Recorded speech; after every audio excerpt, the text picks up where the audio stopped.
أعوذ بالله من الشيطان الرجيم. بسم الله الرحمن الرحيم.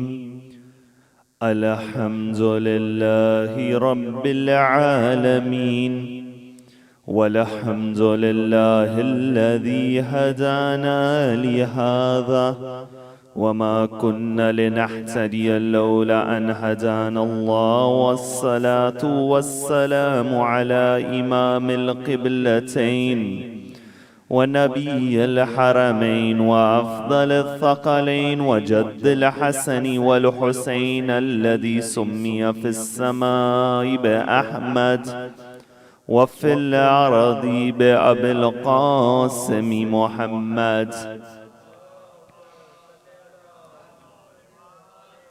وعلى أهل بيته الطيبين الطاهرين المعصومين الصادقين والذين ذهب الله عنهم الرجس وطهرهم تطهيرا. اللهم صل وسلم وزد وبارك على صاحب الدعوة النبوية والسولة الحيدرية والإسمة الفاطمية والحلم الحسنية والشجاعة الحسينية والعبادة السجادية والمآثر الباقرية والآثار الجعفرية والعلوم الكاذمية والحجج الردوية والجود الثقفية والنقابة النكبية والحيبة العسكرية والغيبة الإلهية. اللهم عجل فرجه وسهل مخرجه. أما بعد، فقد قال الله في كتابه الكريم: بسم الله الرحمن الرحيم. لم يجدك يتيما فآوى ووجدك ضالا فهدى ووجدك عائلا فأغنى. صدق الله العلي العظيم. For the love of Ahlul Bayt alayhim as-salam, sallu ala Muhammad wa ali Muhammad. For the love of Fatimatu Zahra in particular, second salawat ala Muhammad wa ali Muhammad. For the hastening of the reappearance of the master of our time, a louder salawat ala Muhammad wa ali Muhammad.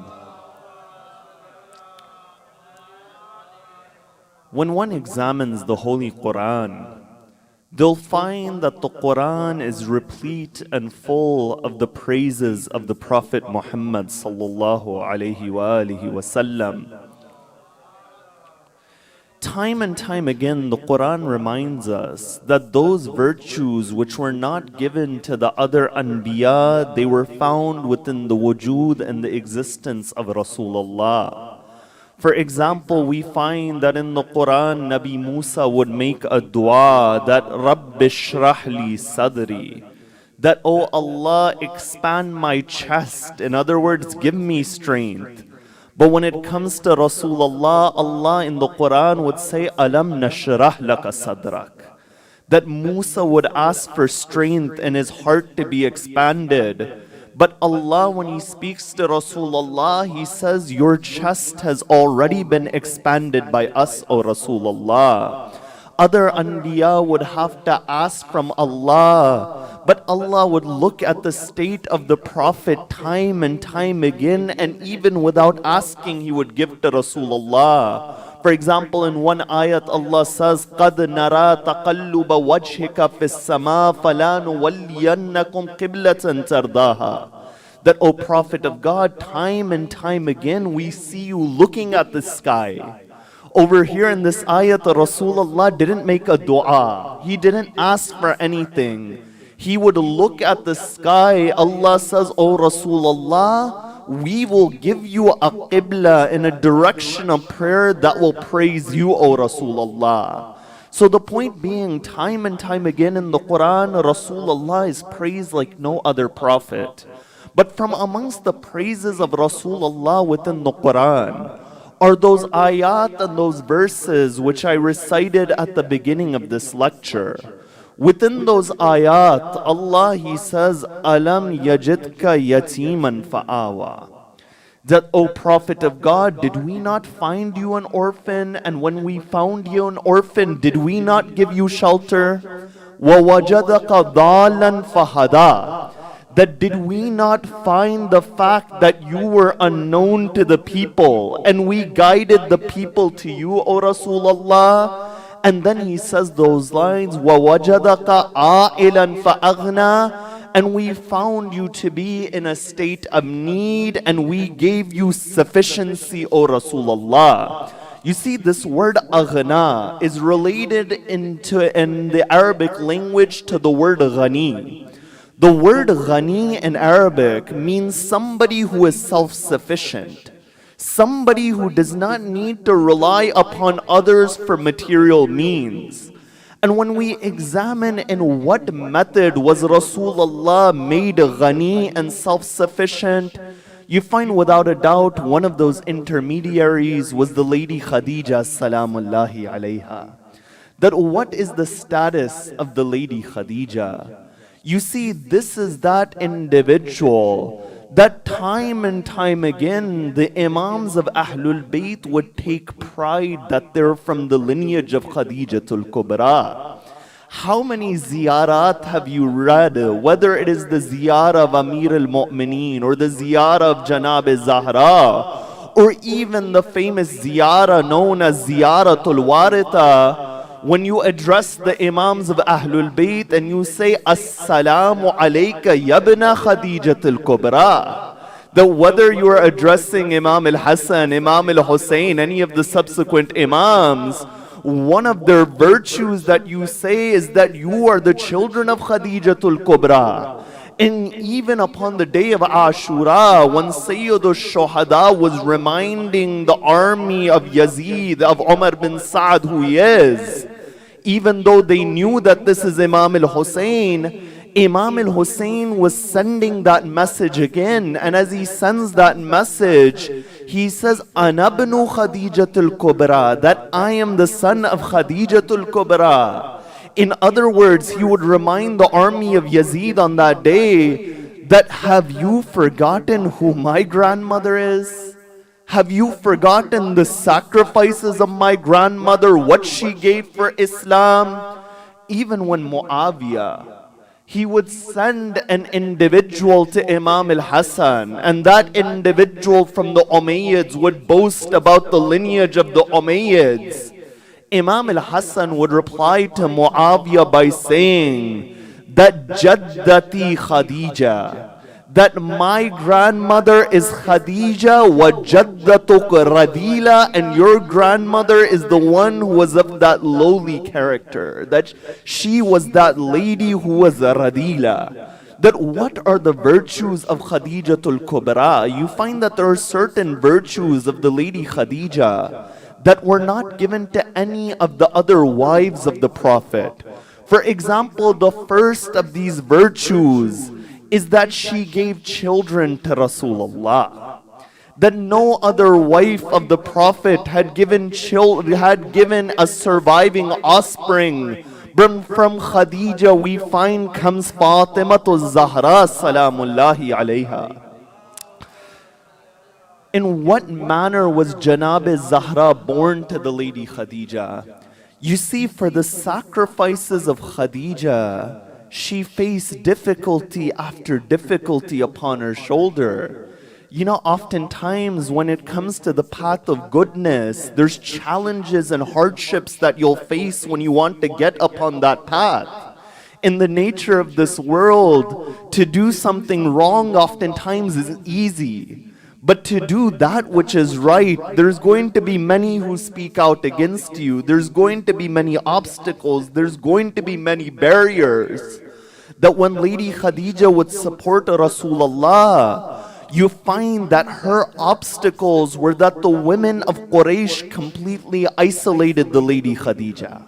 That Bibi Khadija in that time, she was completely isolated even in that state of pregnancy. When a woman wants others to support her, of her friends, of those who are from amongst her community, you find there was none to support Lady Khadija. And over here the tradition says that when the time of the birth of Fatima Zahra Salamullahi alayha came, Lady Khadija was reduced to being in a state of tears. And as she's in a state of tears, you find that Allah doesn't leave Khadija alone in that situation. He sends to Khadija Maryam Sayyidatun Nisa, and He sends to Khadija Asiya, the daughter of Muzahim, and He sends to Khadija Kulthum, the sister of Musa. And all of these great women of the past, they would help Lady Khadija in welcoming Fatima Zahra into this world. Because the one who supported the cause of Allah, Allah doesn't leave that person alone within this dunya. Allah says that those who strive in our way within the Quran, He says we are the ones who will guide them to that path. We'll make every path open for them. You know, I was recently in Qom in the past month, and when I was in Qom, I remember I was speaking to one of the students of Ayatollah Hassan Zada Amuli. And he would give an incident and a statement that Ayatollah Hassan Zada Amali would say. Ayatollah Hassan Zada would say that truth itself is a light and a nur. When you make that first step towards truth sincerely, that step may be difficult. To make that step may mean that there's hardships upon your shoulder. But when you make that first step, truth itself will enlighten that next step for you. And in that way, you'll take step after step, and each step may be difficult. But upon that path of truth, the more steps you take, the more light there is, and the more that path it becomes clear. You find this is the example of the Lady Khadija, that despite obstacles and barriers, the more she took those steps, the more her reality began to be known. So the first virtue that Khadija has, Bibi Khadija, that none of the other wives of the Prophet had, is that she gives that surviving offspring, she gives Fatima Zahra. The second of the virtues of Lady Khadija, which none of the other wives of Rasulullah had, is that none of them in any hadith, whether within our books or any other sources, was considered to be amongst the best of the women of paradise. You see, if you say that other wives were on the level of the Lady Khadija, then surely there should be a hadith mentioning their name alongside Maryam, for example. Mentioning their name alongside Asiya, for example. Mentioning their name alongside Fatima Zahra, for example. But you find the only hadith that we have is it mentions the name of the Lady Khadija. That's why when you look at the way Rasulullah would act with Lady Khadija, this honor was not given to any of the other wives of Rasulullah. For example, it's stated that Rasulullah, after the death of Bibi Khadija, he sees an elderly lady and he begins to honor that lady. They say, Ya Rasulullah, what is this type of honor that you're giving to an elderly lady? Rasulullah replies by saying that this lady would visit our house when Khadija would be alive. That this is that type of honor. When one of the other wives of Rasulullah, na'udhu billah, states that how long will you cry for that woman from Quraysh whose gums were red? Rasulullah would say that she supported me when others didn't support me. And she gave me children that which others didn't give me. You see, when you have a message which is given, those who accept the message first at one level are given a type of virtue and fadila. And the Quran time and time again highlights this, whether it says, وَالسَّابِقُونَ السَّابِقُونَ أُولَٰئِكَ الْمُقَرَّبُونَ, that those who are the first to Islam, they are the closest. Or whether it says, وَالسَّابِقُونَ الْأَوَّلُونَ مِنَ الْمُهَاجِرِينَ وَالْأَنصَارِ, that those were from amongst the first and the precedents from the Muhajirin and the Ansar, those are the ones whom radiyallahu anhum wa radu anhu, that Allah is pleased with them and they are pleased with Allah. You see, Rasulullah in another tradition, he says that whenever I would have any sorrow, I would look at Khadija. And when I would look at Khadija, that sorrow from my heart would dissipate. It would go away, that sorrow. So you find tradition after tradition. It highlights the virtue of the lady Khadija. And over here, we need to ask ourselves that what did we understand from her position? And what have we understood from her role within Islam? That tonight when we gather in this majlis, we're not gathering to remember a small personality. We are gathering to remember that personality, that Rasulullah in a tradition that says that فَإِنَّ لَهَا بَيْتًا فِي الْجَنَّةِ, that for Khadija is a house in paradise. فَإِنَّ لَهَا بَيْتًا فِي الْجَنَّةِ مِنْ قَصَبٍ فَلَا نَسَقٍ فِيهِ وَلَا nasab, that for Khadija is a house in paradise made out of reed. And within this house there is no sorrow or there is no noises which cause disturbance. In other words, when we have a tradition explaining this reality of paradise is given to Khadija, each of these realities in paradise are a reflection of the state of the world at one level. That if there is a Kawthar in paradise, there is a reflection and a misdaq of Kawthar upon this world as well. And if there is a lady whose house in paradise had no sorrow or difficulty, then in other words, within this world, if you want to stay away from sorrow, if you want challenges to go away from you, then you hold on to the house of that lady within this world and the status of that lady, and that is the lady Khadija. You know, when Rasulullah would go and he would meet the lady Khadija, Lady Khadija, upon that trade journey, when she would have her business, she would send one of her servants by the name of Maysara. And Maysara would be instructed by Khadija that when you go with Muhammad sallallahu alayhi wa alihi wasallam, when you go with the Prophet Muhammad, follow him wherever he goes.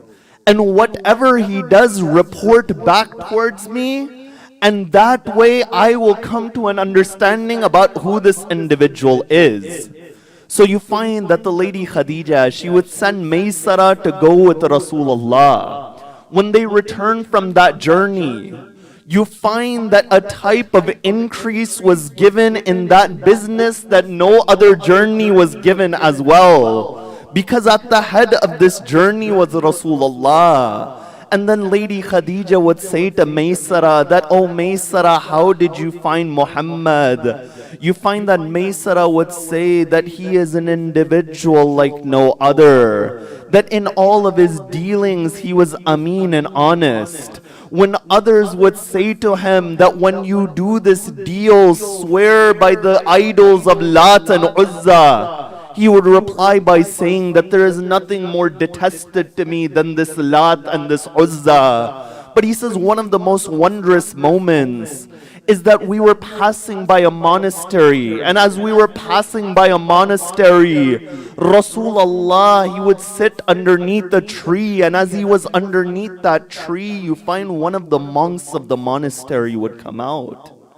And when that monk, he comes out and he sees the Prophet, he would say that none has sat under this tree except they were from amongst the Anbiya of Allah. And then he would test the Prophet of God, he would give him sadaqah, and he would say that I don't accept sadaqah or charity. And you find in this manner, Maysara would report the dealings of Rasulullah towards the lady Khadija. You know, at that time, there were others from Quraysh who would ask for the hand of Lady Khadija. And Lady Khadija would reject Abu Jahl. She would reject these individuals. But in this case, she is the one who sent the proposal to Rasulullah. And after this would occur, you find they would come towards Abu Talib alayhi salam. And they would say to Hazrat Abu Talib that look at your nephew Muhammad, that he did not propose to her, she sent the proposal. Abu Talib would reply by saying, do you not know that this is the one who is Muhammadan Matloob? This is the one who is praised. This is the one who is sought. Other individuals seek after other things, but my nephew is the one who is sought by others. And then when Abu Talib would recite that nikah for Rasulullah and Lady Khadija, Abu Talib, when he recites that nikah and he describes the character of the Lady Khadija, he says, this is the one who is absatuhunna min Quraysh yadan. That she is the one whose hands were the most open. In other words, her hands were the most generous. And she is the one وَأَقْرَبُهُنَّ مِنْكَ نَسَبًا. And she is the one who was the closest to you in lineage, O Rasulullah. So you find all of these virtues, they gather within Lady Khadija. But if there is one hadith, one tradition, which shows the pivotal role that the Lady Khadija served within the religion of Islam, you find then it's none other than that famous tradition which says, مَا قَامَ الْإِسْلَامُ شَيْئًا, that nothing supported Islam out of all of the different entities, إِلَّا سَيْفَ عَلِيِّ ibn Abi Talib wa مَالِ Khadija. That if there is anything that supported Islam, then it was the sword of Amir al-Mu'mineen, it was the wealth of the Lady Khadija. And you know, Rasulullah would say in a different tradition, you see hadith after hadith has come in the lady praise of the Lady Khadija. In another tradition, Rasulullah would say, Ma nafa'ani malun qat kama nafa'ani malu Khadija. That there is no wealth which benefited me in any way except for the wealth of Khadija in the way the wealth of Khadija benefited me. But you see, there was a quality to the wealth of Lady Khadija. That quality and that unique aspect wasn't the fact that it was only a large quantity, because there was others with a large quantity of wealth at that time period as well. But the quality of that wealth of Lady Khadija is that this was the purest of wealth. That there was barakah within it. That whatever dealing she did was a dealing which had nothing wrong within it. If the wealth of Khadija wasn't the purest of wealth, Allah wouldn't mention it within the Quran when He says, وَوَجَدَكَ عَائِلًا فَأَغْنَى. That, O Rasulullah, we found you in a state of need, and through this wealth, O Rasulullah, we made you self-sufficient. So you find this was that status of the Lady Khadija. And these were the virtues of Lady Khadija found within the Quran and the Hadith. But you find despite these facts, one of the other khususiyat, one of the other characteristics which are unique to the Lady Khadija is that the shroud and the kafan of Lady Khadija was sent by Jibreel. You see, this is that lady. When Jibreel descended on Rasulullah to bring revelation, Jibreel would say that, O Rasulullah, Allah sends His salam towards Khadija. And Rasulullah would reply by saying, Allahu huwa salam, wa ilayhi salam, wa ala Jibreel salam. That Allah is peace, and to Him is peace, upon Jibreel is peace. And then he would convey that salam of Allah towards Khadija. But it's stated that this Khadija, that she had become so weak near the end of her life, that she would be reduced to eating from leaves after she had given so much in the way of Islam. And as she was upon her deathbed, the tradition it states that who was by the deathbed of Khadija, it was none other than Fatimatu Zahra. That when Khadija would look at Fatimatu Zahra, salamullahi alayha, Khadija would have the look of a mother towards her daughter. She would say, "O Asma, I won't be there at the marriage of Fatima, O Asma. O Asma, support Fatima upon that day." But you know, we have another tradition that it's stated that Rasulullah comes towards Khadija, and when Rasulullah comes towards Khadija, Rasulullah says, "O Khadija, if you want to understand what will happen to Fatima, then look between my two fingers, O Khadija." When Khadija would look between the two fingers of Rasulullah, she would say, "O Rasulullah, who is that lady that they've gathered at the door of that lady?" Rasulullah would say, "O Khadija, this is your daughter Fatima, O Khadija." That how did they gather at the door of Fatima to Zahra? It's stated that they burnt the door to the house of Fatima to Zahra. That Janab Zahra would go towards that door. They would push that door upon Zahra. Bain al-Babi wal-Jidari Fatima. That in between the door and the wall was Fatima to Zahra. She would say, "Ilayya ya Fizza, O Fidda, come towards me. Mohsin has become Shaheed." You know, in a separate tradition, it's stated that in a dialogue, Salim, a companion of Ahlul Bayt, speaks to Salman. And Salim, he says, "O Salman, is it true that they came to the door of Fatima and they burnt the door of Fatima?" Salman says, "O Salim, not only is this true, but there was a nail within that door. And when they pushed that door, the nail went into the rib of Fatima. That's why the poet would say in Arabic, 'You ask me about the Masaib of Fatima. Wallah, I don't know the Masaib of Fatima.' Then he answers where the Musibah of Zahra is. He says, 'If you want to know the Masaib of Zahra, then go and ask that nail which went into the rib of Fatima to Zahra.'" That Rasulullah would tell Khadija of this reality.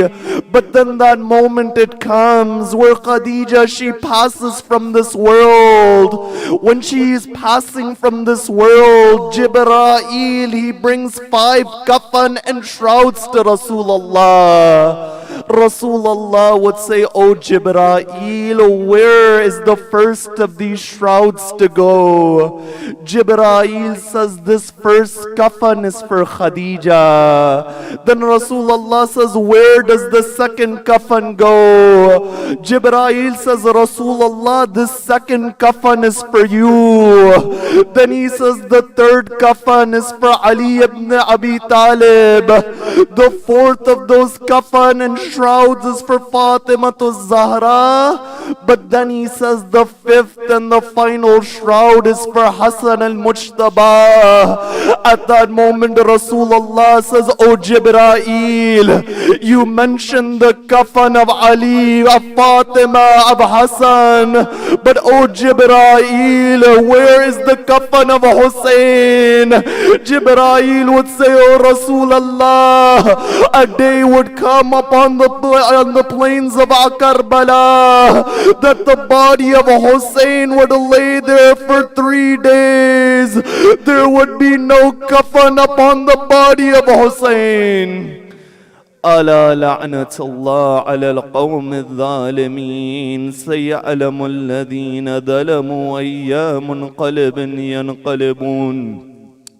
Ya Allah, we ask through the right of Muhammad and Ali Muhammad, wherever the followers of Ahlul Bayt are in difficulty, help them. Wherever they're sick and ailing, cure them. Ya Allah, give us the tawfiq to walk upon the teachings of Muhammad and Ali Muhammad. Ya Allah, grant us the ziyarah of Muhammad and Ali Muhammad. Ya Allah, grant us the shafa'ah and the intercession of Muhammad and Ali Muhammad. There is an individual from this community who is ill, who is in need of du'as, who had recently gotten into a car accident. We had made du'a for them yesterday as well. But today, together with our hands, as we approach the time of Maghrib, we say Bismillah ar-Rahman ar-Rahim. أما يجيب المضطر إذا دعاه ويكشف السوء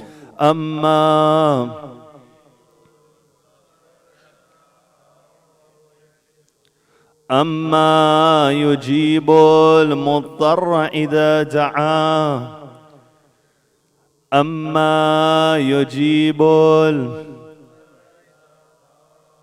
The final time all together with the loudest of your voices. Amma yujibun. Ya Allah, we ask the right of Muhammad and Ali Muhammad that you cure this individual through the right of Imam Zainul Abidin in particular. With that stated, one Surah Al-Fatiha for the sponsors of tonight's iftar, for your own marhumeen, as well as anyone who doesn't have anyone to recite Surah Al-Fatiha over them. Rahimallahu man qara'a Surah Al-Fatiha. Bismillah ar-Rahman ar-Rahim. Alhamdulillahi Rabbil Alameen. Ar-Rahman ar-Rahim. Malik yawm ad-din. Iyaka na'budu wa iyaka nasta'een. Ihdina as-sirata al-mustaqim. Sirata alladhina an'amta alayhim ghayril maghdubi alayhim. ربنا تقبل منا إنك أنت السميع العليم. صلوا على محمد وآل محمد.